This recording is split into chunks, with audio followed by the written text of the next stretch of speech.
തന്റെ കയ്യിലുണ്ടെന്ന് പറഞ്ഞ ടേപ്പ് എവിടെ? യെസ്, കിരൺ അനിതയെ മർഡർ ചെയ്തു എന്ന് പറയുന്ന ആ വീഡിയോ ടേപ്പ് എനിക്കതൊന്ന് കാണണം.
There is something fishy here.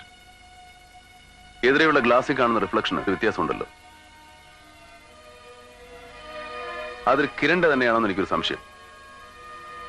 അതാരാണെന്ന് നമ്മൾ കണ്ടുപിടിക്കണം. അതിനുവേണ്ടി ഞാൻ എന്റെ കമ്പ്യൂട്ടറിലെ ഡിജിറ്റൽ ഫോർമാറ്റിലേക്ക് ഇത് മാറ്റാൻ പോവാണ്.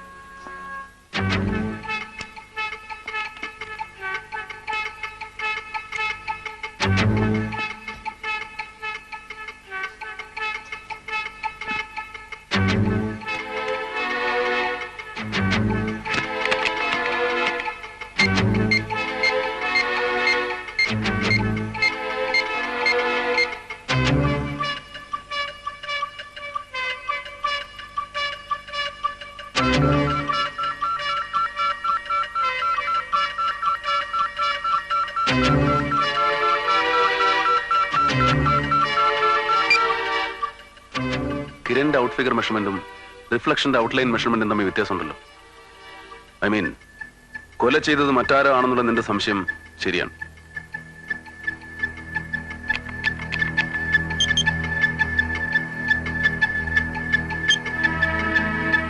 ഇനി നമ്മൾ അഡോഫോമിൽ വർക്ക് ചെയ്യുന്നു. Yes, automatic detection of finite field and matching. ഇത് ഞാൻ നാസയ്ക്ക് വേണ്ടി ഡെവലപ്പ് ചെയ്ത ഒരു സോഫ്റ്റ്വെയർ ആണ്. It's an image enhancing software. Clear അല്ലാത്ത സാറ്റലൈറ്റ് പിക്ചറിൽ നിന്നും വ്യക്തമായ സർഫസ് ഇമേജ് ഉണ്ടാക്കാൻ വേണ്ടിയാണ് നാസ ഇത് ഉപയോഗിച്ചത്. See that.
God. It's he, the real murderer. Do you know him? എനിക്കറിയാം ഇയാളെ. Then tell me. He's Paul B. Isaac. Paul B. Isaac. Yes. ഡൽഹിയിലെ ഒരു പവർഫുൾ മലയാളി പൊളിറ്റീഷ്യൻ. മുമ്പ് ഡെപ്യൂട്ടി കേന്ദ്രമന്ത്രി വരെ ആയിരുന്നു. ഇയാളുടെ പേരിൽ ഒരുപാട് അലിഗേഷൻസ് പാർട്ടിക്ക് അകത്തും പുറത്തും ഉണ്ട്. 2 വർഷം മുമ്പ് വരെ ഡൽഹി പത്രങ്ങളുടെ ടാബ്ലോയിഡുകളിൽ ഹോട്ട് ന്യൂസ് ആയിരുന്നു ഐസക്. അന്ന് ഐസക്കുമായി ചിത്ര സംസാരിച്ചിരുന്നു. ഞാൻ അയാളെ ഇന്റർവ്യൂ ചെയ്യാൻ ശ്രമിച്ചതാണ്. പക്ഷേ അയാൾ ഒഴിഞ്ഞു മാറുകയായിരുന്നു. അപ്പൊ മറ്റൊരു തെളിവ് കൂടി. കൊല നടത്തിയിരിക്കുന്നത് പോൾ ബി ഐസക് തന്നെ. പക്ഷേ കിരൺ എങ്ങനെ കാസ്റ്റിൽ വന്നു? അവിടെയാണ് കമ്പ്യൂട്ടറിന്റെ മാജിക് നടന്നിട്ടുള്ളത്. മോർഫിംഗ്. ഇലാസ്റ്റിക് റിയാലിറ്റി എന്നൊരു സോഫ്റ്റ്വെയർ ഉപയോഗിച്ച് ഒരാളുടെ മുഖം മറ്റൊരാളുടേതാക്കി മോർഫ് ചെയ്ത് മാറ്റാൻ കഴിയും. മനസ്സിലാവുന്നല്ലേ? Just minute.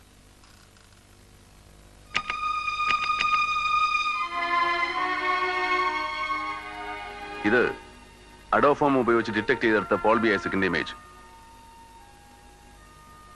ഇത് വീഡിയോ ടേപ്പിൽ നിന്നും ക്യാപ്ചർ ചെയ്തെടുത്ത കിരണിന്റെ ഇമേജ്. ഇനി കിരണിനെ ഞാൻ മോർഫിംഗിലൂടെ പോൾ ബി ഐസക് ആക്കി മാറ്റിത്തരാം. കണ്ടോളൂ.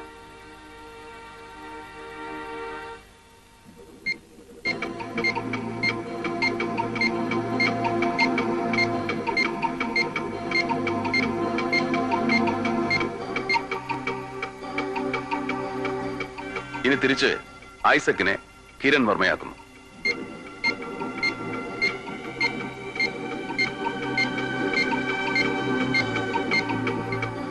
ഇതുപോലെ നമുക്ക് ആരെ വേണമെങ്കിലും മോർഫിംഗിലൂടെ മാറ്റിയെടുക്കാം. For example,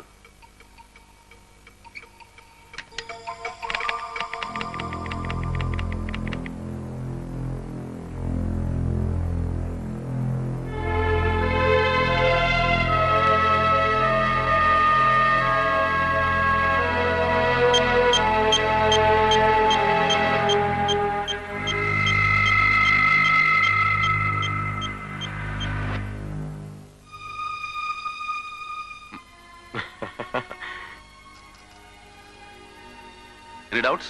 No. അപ്പോ കിരണിനെ? The answer is very simple. പ്രീ പ്ലാനിങ്ങോട് കൂടി അനിതാ കുൽക്കർണിയെ മർഡർ ചെയ്തതിനു ശേഷം പോൾ ബി ഐസക് ക്യാമറക്ക് പോസ്റ്റ് ചെയ്തു. പിന്നീട് അയാൾ നേരത്തെ കരുതി വെച്ചിരുന്ന കിരൺ അഭിനയിച്ച വീഡിയോ കാസറ്റിൽ നിന്നും നമ്മളിപ്പോ കണ്ടതുപോലെ മോർഫ് ചെയ്ത് മറ്റൊരു കാസറ്റ് ഉണ്ടാക്കി. കിരണിനെതിരായിട്ടുള്ള തെളിവായി ഹോട്ടലിൽ നിന്ന് കണ്ടെടുക്കുന്നത് ആ ഡ്യൂപ്ലിക്കേറ്റ് കാസറ്റാണ്. അതിവിദഗ്ധമായി പ്ലാൻ ചെയ്ത ഒരു കോൾഡ് ബ്ലഡഡ് മർഡർ. ഒരു കമ്പ്യൂട്ടർ വിദഗ്ധന്റെ സഹായത്തോടെ മാത്രം ചെയ്യാവുന്ന ഒന്ന്. സോ ആ കമ്പ്യൂട്ടർ വിദഗ്ധൻ ആരാണെന്ന് നാം കണ്ടെത്തുന്നു.